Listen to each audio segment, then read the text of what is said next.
Здравствуйте. Я принимал участие в специальной военной операции в добровольческом формировании БАРС. В результате ранения потерял ногу. В данный момент инвалид второй группы. Живу на 8-м этаже. Очень тяжело и неудобно выходить на улицу. Прошу помочь с установкой пандуса и дополнительных перил до лестницы, до конца лестницы, а также сделать ниже пороги у подъездных дверей. Ну вот вопросы, скорее даже просьбы, наверное. Спасибо.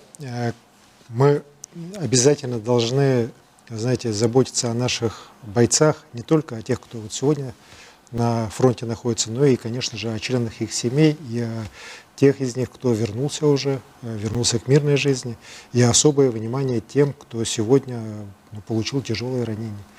И вот как раз тот вопрос, который вы подняли, я уверен, что филиал Фонда защитника Отечества сейчас нас смотрит, и Алексей Иванович Александров обязательно возьмет это на контроль. Сделаем все, что можно. Вот технически, если можно там сделать в этом доме как раз то, что вы говорите, и пандус, и снизить пороги и так далее, то я уверен, что мы все это сделаем.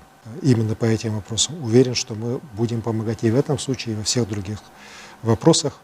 Сегодня вот президент страны ставит такую задачу, я ставлю здесь у нас в республику такую задачу, чтобы каждый боец, вернувшийся с фронта, он был окружен заботой не на словах, а на деле. А ведь у нас вот даже в нашей республике, если объединить, мы вот недавно считали муниципальные, региональные и федеральные меры помощи, у нас их 117. Вот. Ну и, конечно, вот порой бывает так, что ребята даже не знают то, что им полагается. Ну и здесь вот очень большое, я уверен, значение имеет хорошая работа Фонда защитника Отечества. Я считаю, что в республике у нас она неплохо работает.